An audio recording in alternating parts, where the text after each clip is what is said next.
Hi everyone, welcome to SP chemistry classes. तो जैसे आप सभी को पता ही है कि हमारे प्री बोर्ड्स एग्जाम स्टार्ट हो चुके हैं और बोर्ड्स पे बहुत ही कम समय है। तो मैं आपके लिए रिवीजन सीरीज ला रही हूँ जिसमें मैं आपको every chapter of class 10th to the point सारे ही सिलेबस को कंप्लीट करा रही हूँ थोड़े ही समय में, जिससे आपका टाइम भी बचेगा, आपके सुंदर से नोट्स भी प्रिपेयर हो जाएंगे और उस नोट्स के थ्रू आप क्विकली पूरे चैप्टर्स को रिवाइज कर सकते हैं। तो उसी सीरीज में ये मेरा सेकंड वीडियो है जिसमें मैं आपको पढ़ाने जा रही हूँ सॉल्ट। एसिड बेस हमने कंप्लीट कर लिया था पहले वीडियोस में, उसी चैप्टर का बस सॉल्ट रह गया है जिसे आज हम पढ़ने वाले हैं। तो सबसे पहले बात कर लेते हैं सॉल्ट क्या होता है। तो रिएक्शंस में ही आपने देखा था जब भी कोई एसिड एंड बेस रिएक्ट करते हैं तो वो फॉर्म करते हैं सॉल्ट एंड वाटर। तो आप सीधे से एक वर्ड बोल सकते हैं कि एसिड्स में present an ion and base में प्रेजेंट केट आयंस, दोनों आपस में रिएक्शंस करते हैं और रिएक्शंस करके क्या प्रिपेयर करते हैं, सॉल्ट प्रिपेयर करते हैं। तो यस, वही डेफिनेशन लिख रहा है, is the combination of the anion of the acid and cation of the base. और इस केसेस में आपको कितने टाइप की सॉल्ट्स पढ़नी है, तो आपको सबसे पहले तो कॉमन सॉल्ट का ज्यादा आता नहीं है, जस्ट यूजेस। तो यूजेस आप देखते हैं डेली लाइफ में हम कॉमन सॉल्ट का एज ए प्रिजर्वेटिव यूज करते हैं, खाने में यूज करते हैं, और वो उसे कैसे बनाया जाता है तो आपको पता है कि बेस और एसिड की रिएक्शन करा दीजिए सॉल्ट बन जाएगा। लेकिन ऐसा सॉल्ट सिर्फ लैब में बनता है, नेचुरल सॉल्ट तो आप सी सॉल्ट ही खाते हो, ठीक है। इसके बाद मेन है कि उसका यूज केमिकली कैसे यूज करते हैं। तो जितने भी टाइप के लैब है या इंडस्ट्रीज है उसमें उसका यूज किया जाता है, और भी बहुत सारे टाइप के सिंथेटिक सॉल्ट को बनाने में, जो इस वीडियो में आप पढ़ोगे। सबसे पहले कॉमन सॉल्ट जो होता है उसका यूज करके हम बना सकते हैं NaOH, bleaching powder, sodium bicarbonate and sodium carbonate. तो ये सारी चीजें कैसे प्रिपेयर किया जाता है, इसके क्या यूजेस हैं, इनके क्या केमिकल प्रॉपर्टीज है, वो सारी हम डील करने वाले हैं इस वीडियो में। तो सबसे पहले देख लेते हैं NaOH। NaOH जो कि एक स्ट्रॉन्ग सोडियम हाइड्रोक्साइड, ठीक है, सोडियम हाइड्रोक्साइड जिसका कॉमन नेम होता है कास्टिक सोडा। इसका फॉर्मूला होगा NaOH। क्योंकि यहाँ पे मेटल है और OH है तो ये कैसा होता है, बेसिक नेचर का होता है। इसे प्रिपेयर किया जाता है सोडियम क्लोराइड से, जिसको आप बोलते हो कॉमन सॉल्ट। तो कैसे प्रिपेयर करते हैं, तो इसके लिए आप एक इंपॉर्टेंट सा प्रोसेस पढ़ोगे जो 10th के लिए बहुत इंपॉर्टेंट है, जिसे आप बोलते हो क्लोर एल्कली प्रोसेस। तो क्लोर एल्कली प्रोसेस क्या है, यहाँ पे कैसे हम NaOH को कॉमन सॉल्ट से प्रिपेयर करते हैं। तो जस्ट आप एक बार पहले तो सुन लो कि करते क्या है। तो जो नमक होता है, सिंपल सा हमारा जो NaCl है, उस NaCl का एक्वस सोल्यूशन बनाते हैं, मतलब उसको पानी में डाल के अच्छे से घोल देते हैं। जैसे ही हम NaCl का एक्वस सोल्यूशन बनाते हैं, इस सोल्यूशन को क्या बोला जाता है, ब्राइन वाटर। अब इसी सोल्यूशन का यूज करते हैं, इसमें क्या करेंगे, इलेक्ट्रोलाइसिस कराएंगे। इलेक्ट्रोलाइसिस क्या होता है, इलेक्ट्रिसिटी उसमें डाल दिया जाता है जिससे इनके आयन सेपरेट होने लगते हैं। तो बस वही करनी है आपको। यहाँ सबसे पहले हमें बना लेना है aqueous solution of the NaCl, और इस NaCl के एक्वस सोल्यूशन में जैसे ही आप इलेक्ट्रिसिटी पास करोगे, इलेक्ट्रिसिटी पास करते ही यहाँ पे डिकम्पोज हो जाएगा, NaCl डिकम्पोज होगा और NaCl वाटर भी डिकम्पोज होगा। यहाँ पे चार्ज बनेंगे H+ आयन, Cl- आयन, और साथ ही फॉर्म हो जाएगा NaOH जिसे हमें बनानी है। इस प्रोसेस को ही कहा जाता है क्लोर एल्कली प्रोसेस। अब क्यों कहा जाता है क्लोर एल्कली प्रोसेस, तो आप देख रहे हैं बच्चा, यहाँ पे मैंने रिएक्शन लिख रखा है। हमने NaCl लिया, उसको वाटर के साथ रिएक्शन कराया, NaCl का वाटर के साथ रिएक्शन कराया तो ये बन जाता है NaOH, Cl और H2 गैस। तो यहाँ पे क्योंकि इस प्रोसेस में क्लोरीन एज ए प्रोडक्ट हमको मिल रहा है, इसलिए इस प्रोसेस की टर्म में आया क्लोर, और साथ ही इसमें एज ए प्रोडक्ट मिल रहा है NaOH। तो NaOH को और क्या बोलते हो आप, बेसिक है इसलिए इसको बोलते हैं एल्कली। तो यहाँ पे क्योंकि एज ए प्रोडक्ट हमको क्लोरीन मिलता है, हाइड्रोजन मिलता है, एल्कली सोल्यूशन मिलता है NaOH, यही रीजन है कि इस रिएक्शन को कहा जाता है क्लोर एल्कली प्रोसेस। तो आप सिंपल लैंग्वेज में क्या लिखोगे, chlor alkali process is the electrolysis of brine water, या बोलेंगे NaCl वाटर, जिसमें NaCl जो है वो डिकम्पोज हो जाता है और फॉर्मेशन करता है एक एल्कली सोल्यूशन का जिसको आप बोलते हो NaOH, और साथ ही साथ क्लोरीन गैस को वो बाहर करता है। अब इसको सेटअप, क्योंकि ये रिएक्शन एक्सोथर्मिक है, इसके लिए प्रॉपर सेटअप तैयार किया जाता है, हाई अमाउंट में इसमें एनर्जी रिलीज होती है। तो इसका सेटअप कुछ ऐसा होगा, एक बड़ा सा टैंक लेते हैं, उस टैंक में भर दिया जाता है ब्राइन वाटर। आपको पता चल गया है कि इसमें क्या होता है, NaCl होता है, साथ ही वाटर होता है, H2O होता है, राइट। अब इसमें इलेक्ट्रिसिटी, यहाँ पे कोई भी बैटरी डाल के इलेक्ट्रिसिटी को डाला जाता है। जैसे ही इलेक्ट्रिसिटी डालते हैं ये डिकम्पोज होना स्टार्ट होता है। जब ये डिकम्पोज होगा तो क्या क्या बनेगा, आप देख पा रहे हो कि Na पॉजिटिव बनेगा, साथ ही क्या बनेगा, Cl नेगेटिव बनेगा। यहाँ पे H पॉजिटिव OH नेगेटिव। तो यहाँ पे ये जो Na पॉजिटिव है और OH नेगेटिव है ये तो बना लेता है NaOH। यही तो हमें फॉर्म करनी थी एल्कली सोल्यूशन, NaOH बना लेता है। क्लियर है ये? अब हमारे पास सोल्यूशन में क्या रह गया है, एक H प्लस आयन रह गया और एक Cl माइनस आयन रह गया है। तो मैं आपको बता दूं कि यहाँ पे हम 2 इलेक्ट्रोड यूज करते हैं और ये जो 2 इलेक्ट्रोड्स होते हैं उसमें एक होता है एनोड और दूसरा होता है कैथोड। हमेशा आप याद रखना कि लेफ्ट साइड लिखा जाता है, एक ना ट्रिक्स देती हूँ, उसे हमेशा याद रहेगा आपको। कभी भी कोई इलेक्ट्रोलाइसिस वाला सेटअप पढ़ रहे हो, 12th में जाके आप रेडॉक्स पढ़ोगे, 11th में रेडॉक्स पढ़ोगे, तो एक चीज, एक ट्रिक्स याद रख लो आप हमेशा से ना, आप ऐसे लोन करके याद रखो उसको, लोन। अभी लोन क्या है, तो लेफ्ट साइड में, लेफ्ट साइड पे हमेशा होता है ऑक्सीडेशन। लेफ्ट साइड पे क्या होता है बच्चा, ऑक्सीडेशन। उसी में ऑक्सीडेशन जिसमें होता है उसको हम बोलते हैं एनोड। और एनोड कैसा होता है, नेगेटिव चार्ज, क्योंकि इसमें क्या हो रहा है, ऑक्सीडेशन हो रहा है। हो गया ना ट्रिक? लेफ्ट साइड पे हमेशा आप जिस इलेक्ट्रोड्स को बनाओगे, आगे भी काम आएगा, मैं बता रही हूँ, 11th क्लास का एक बहुत बड़ा टॉपिक है ये पूरा, है ना, और इलेक्ट्रोकेमिस्ट्री आपके 12th में भी टॉपिक है, तो हमेशा आपको याद रहेगा। इसलिए आप इसे अच्छे से समझो कि लेफ्ट साइड पे हमको रखनी है किसको, लेफ्ट साइड पे होता है ऑक्सीडेशन, और जहां ऑक्सीडेशन होता है उसको बोलते हैं एनोड, और एनोड हमेशा क्या होगा, नेगेटिव चार्ज होगा। चीजें समझ आई? तो क्योंकि इस एनोड में हो रहा है ऑक्सीडेशन, तो ऑक्सीडेशन का मतलब क्या होता है, रिमूवल ऑफ इलेक्ट्रॉन। तो इलेक्ट्रॉन जिसके पास है वही तो रिमूव करेगा। तो यस, हमारे जो Cl के पास में इलेक्ट्रॉन है ये इधर मूव करने लगता है, ऐसे Cl के पास जो इलेक्ट्रॉन है वो इधर मूव करने लगता है, और ये इलेक्ट्रॉन मूव कर करके इधर जाते जाता है, यहाँ से यहाँ इलेक्ट्रॉन आता है। और क्योंकि यहाँ पे इसने अपना इलेक्ट्रॉन दे दिया, इसलिए यहाँ पे बच्चा ये जो क्लोरीन अपना इलेक्ट्रॉन डोनेट कर दिया वो किस फॉर्म में आ गया, क्लोरीन गैस। तो याद रखिएगा, in this process always chlorine gas कहाँ फॉर्म होगा, एनोड पे, एनोड पे बनेगा क्लोरीन गैस। क्लियर है ये चीजें? और उसके बाद कैथोड्स पे बनेगा, अब क्योंकि यहाँ पे इलेक्ट्रॉन आ रहा है, इस इलेक्ट्रॉन को कौन गेन करेगा, H प्लस, तो H प्लस इस इलेक्ट्रॉन को गेन करके बनाता है H2 गैस। तो H2 गैस हमेशा बनता है कहाँ पे, कैथोड पे। तो ये चीजें आपको बिल्कुल क्लियर हो गया होगा कि what is the chlor alkali process, कैसे हम NaOH को बना सकते हैं। क्विकली रिविजन करो फिर से, यहाँ पे भले ही वीडियो थोड़ा बड़ा हो जाए पर आप रिविजन करते रहिए, क्योंकि अब तो आपको लिखना ही है। तो सबसे पहले क्या करना होता है, NaCl से बनानी है NaOH, तो NaCl को लेंगे, उसमें वाटर डाल देंगे। वाटर और NaCl को डालने के बाद उसको एक टंकी में ले लिया जाता है, बड़ा सा टैंक में।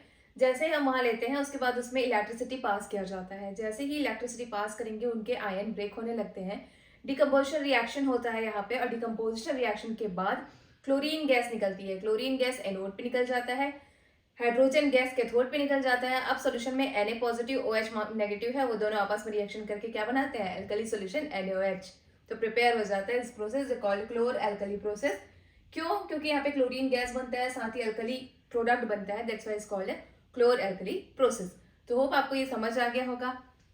अब मैं बात कर लेती हूँ सेकेंड वाले सॉल्ट, जिसे फिर से बनाया जाता है NaCl के ही यूज से।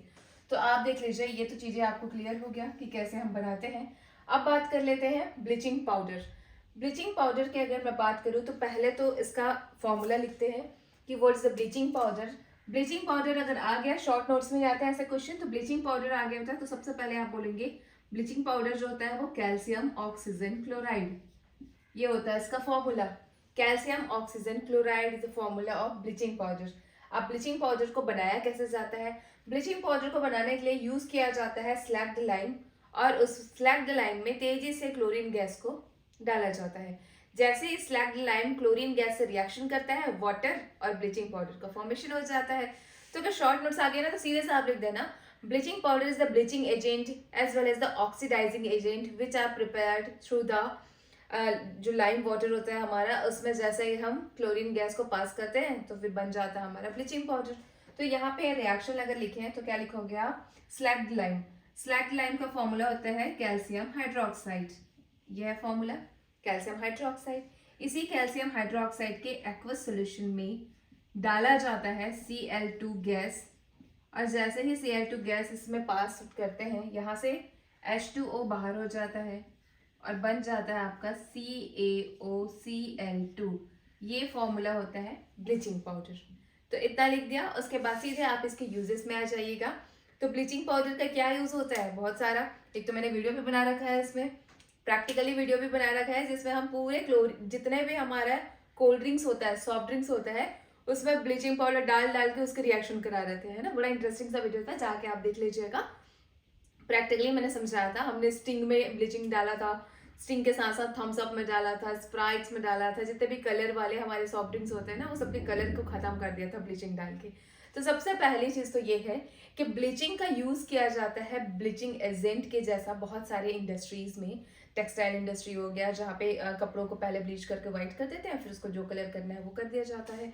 तो वहाँ पे आप सबसे पहले इसका यूजेस देखिए। तो ये जो है वो ब्लीचिंग है, द डर्टी क्लॉथ्स को भी ब्लीच करने के लिए यूज करते हैं, साथ ही ब्लीचिंग के लिए, कॉटन की ब्लीचिंग के लिए टेक्सटाइल इंडस्ट्री में इसका यूज किया जाता है। सेकेंड यूजेस क्या है, मैंने थोड़ी देर पहले कहा, ये एक स्ट्रॉन्ग ऑक्सीडाइजिंग एजेंट है। तो बहुत सारी इंडस्ट्रीज में इसको ऑक्सीडाइजर के जैसा भी यूज किया जाता है।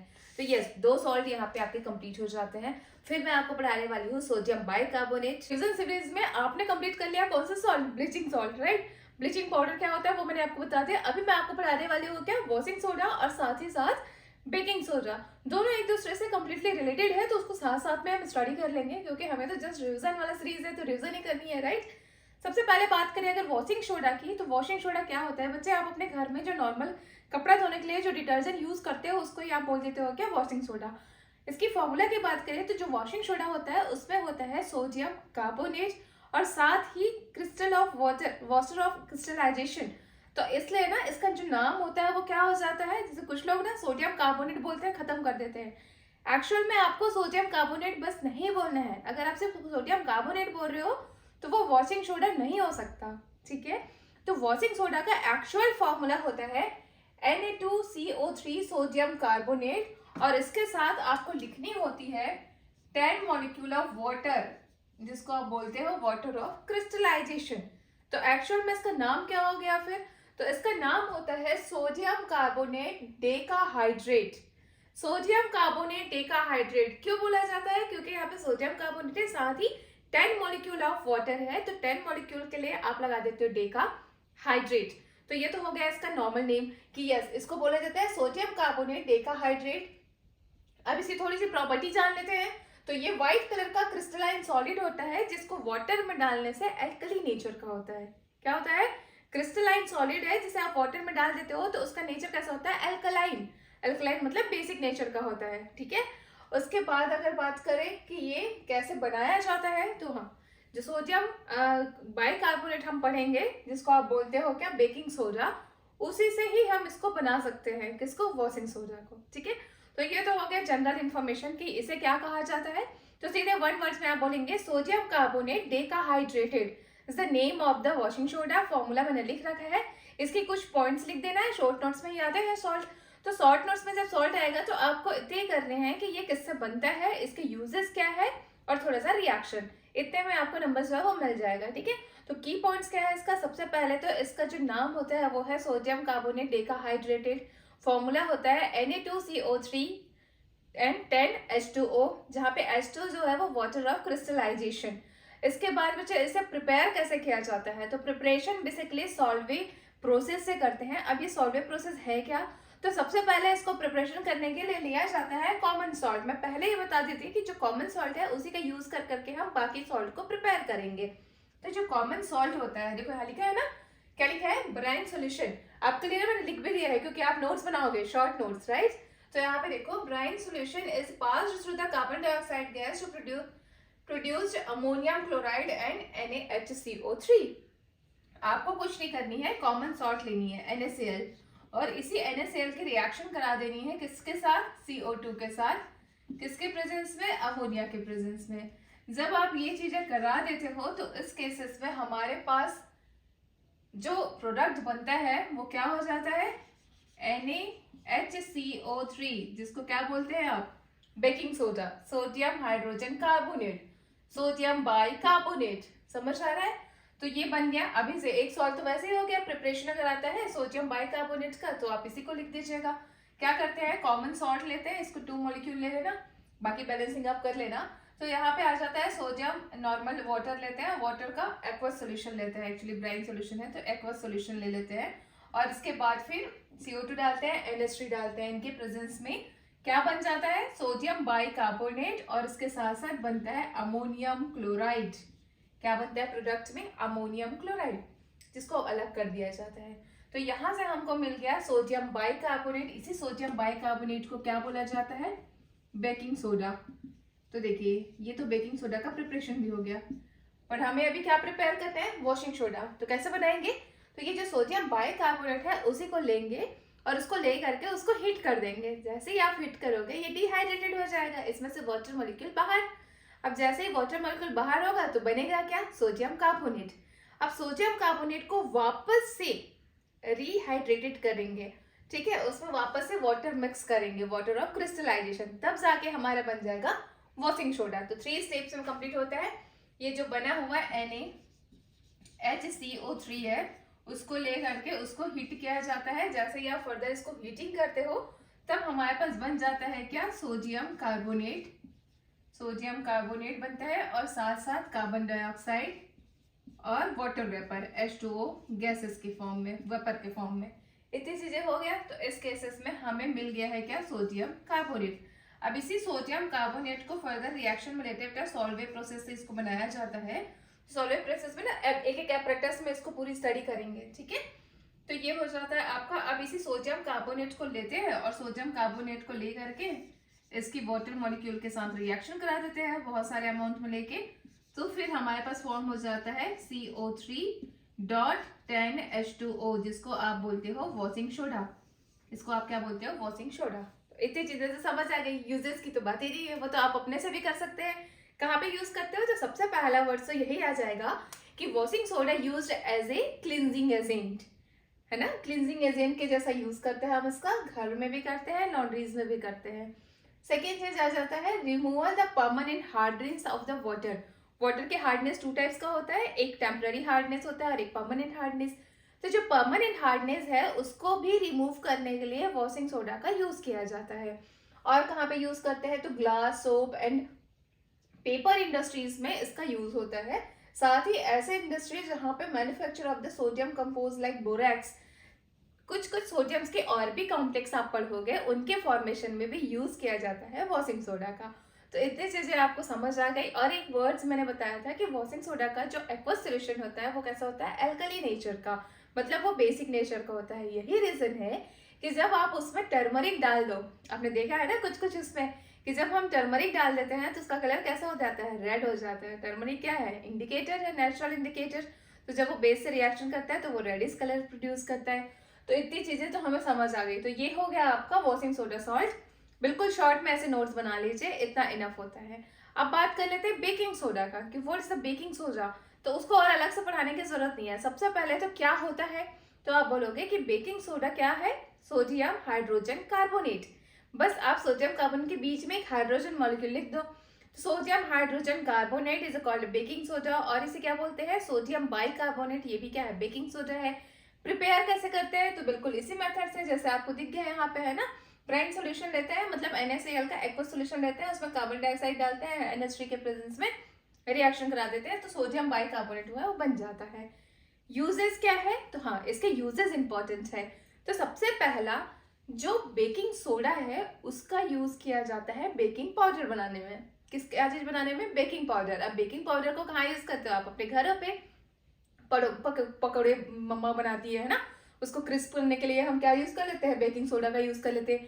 केक सबसे ज्यादा, आप तो पकौड़े छोड़ दो, आप तो केक ही खाते हो। तो जो केक होता है, बेकरीज आइटम होता है, उसको फुलाने के लिए, उसको फफी बनाने के लिए भी किसका यूज किया जाता है?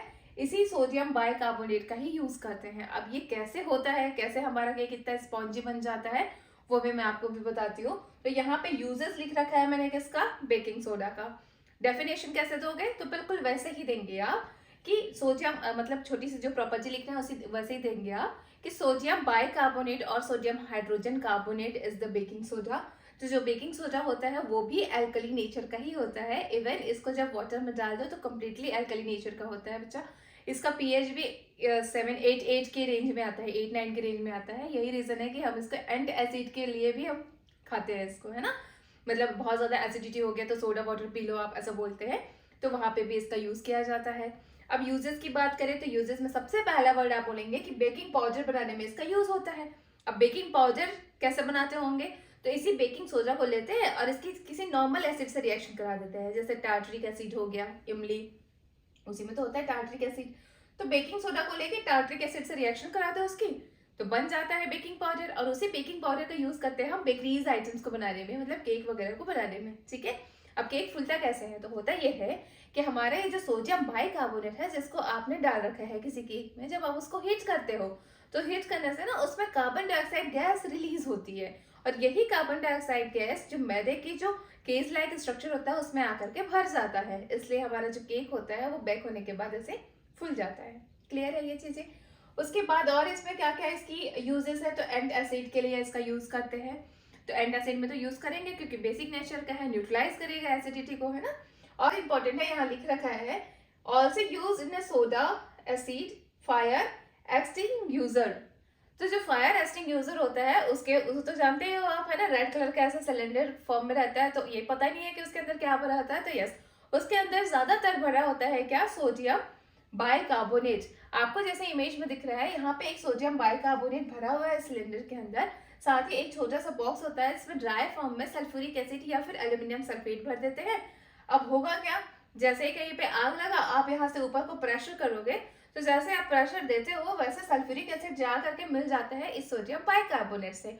और जब सोडियम बाइकार्बोनेट से ये सल्फ्यूरिक एसिड जाके मिलता है या कोई भी टाइप का सल्फेट जा करके मिलता है, तो वो बना लेता है क्या, सोडियम सल्फेट। और सोडियम सल्फेट बनते ही एक तो वाटर रिलीज होता है वाटर वेपर के फॉर्म में, और साथ ही साथ कार्बन डाइऑक्साइड गैस। अब जो कार्बन डाइऑक्साइड गैस होता है इसके बारे में तो आप जानते हैं, है ना, वो क्या करता है, जलने में हेल्प तो करता नहीं है, वो बुझा देता है आपको, ठीक है। साथ ही साथ वाटर वेपर में तो निकल रहे हैं, तो दोनों ही हेल्प करता है आपको बुझाने में, इसलिए जितने भी टाइप के फायर कंट्रोलर है उसमें भी इसका यूज किया जाता है। तो आपके सारे टाइप के सॉल्ट यहाँ पे कंप्लीट हो गए। अब सिर्फ दो ही बचे हैं जिसको हमें पढ़नी है, एक है क्या, प्लास्टर ऑफ पेरिस और एक जिप्सम। फिर आपके 10th क्लास का पूरा सिलेबस कंप्लीट हो जाता है, राइट। अब हमारा लास्ट सॉल्ट हम पढ़ते हैं जिसका नाम है POP, plaster of Paris. Plaster of Paris बहुत ही इंपॉर्टेंट टाइप का सॉल्ट है जिसका यूज आप डेली लाइफ में हर जगह देखते हैं, ठीक है। इसे व्हाइट सीमेंट भी बोला जाता है। एक्चुअली में जो व्हाइट सीमेंट होता है, अब आप बोलोगे व्हाइट सीमेंट यूज कहाँ पे है, हमने तो ज्यादातर ब्लैक सीमेंट देखे हैं ना। तो जो व्हाइट सीमेंट होता है आप देखना, जिसको आप पुट्टी बोलते हो, या फिर व्हाइट सीमेंट जिसका यूज किया जाता है मूर्ति बनाने में, पीओपी से तो बनते हैं, जितने गणेश भगवान की मूर्ति हो गए, जितने भी टाइप की मूर्तियां होती है वो सारी चीजें पीओपी से बनता है। डेकोरेटिव वॉल अगर बन रहा है ऊपर, सीलिंग वॉल जिसको आप बोलते हो, तो वहां भी डेकोरेशंस के लिए जो स्कल्पचर्स बनाते हैं वो सारी चीजें किससे बनते हैं, वॉल पुट्टी से ही बनता है ना। और अभी आप बोलो तो बहुत सारे टाइप के डेकोर आइटम्स में भी इसी का यूज होता है, मूर्तिज बनाने में इसका यूज होता है। तो इसके यूजेस तो बहुत सारे हैं, हम वन बाय वन पढ़ेंगे। पहले हम देखते हैं कि पीओपी है क्या, ये बनता कैसे है। तो पीओपी भी सॉल्ट ही है, तो इसमें ये किसका सॉल्ट है, कैल्शियम एंड सल्फेट का। तो सबसे पहले तो फॉर्मूला याद रखो आप, calcium sulphate dot half H2O। यहाँ पे क्या होता है, हाफ H2O होता है, ठीक है। तो जो प्लास्टर ऑफ पेरिस है उसका फॉर्मूला हो जाता है calcium sulphate dot half H2O। इसे प्रिपेयर किया जाता है जिप्सम सॉल्ट को हीट करके। जिप्सम सॉल्ट जिसका फॉर्मूला है क्या, CaSO4 डॉट 2H2O। यहाँ पे H2O क्या होते हैं, वाटर ऑफ क्रिस्टलाइजेशन है। तो इनके नाम भी मैं आपको बताऊंगी। कैल्शियम के साथ जब हाफ H2O होगा तो इसे बोलते हैं हेमीहाइड्रेटेड। इसे क्या कहा जाता है, हेमीहाइड्रेटेड, ठीक है। इसी के साथ अगर दो आ जाए तो आप उसको बोलोगे डाईहाइड्रेटेड। तो कैल्शियम सल्फेट विद डाईहाइड्रेटेड किसका फॉर्मूला हो जाता है, जिप्सम। एंड हेमीहाइड्रेटेड किसका फॉर्मूला हो जाता है, प्लास्टर ऑफ पेरिस। तो बनाते कैसे हैं, ठीक है, बाकी थोड़ा सा इसका नेचर देख लेते हैं। तो इसको बनाया जाता है किसका, 373 केल्विन टेम्परेचर में। जब आप जिप्सम को गर्म करते हो तो उसमें से वाटर मॉलिक्यूल निकल जाता है और इसका फॉर्मेशन हो जाता है।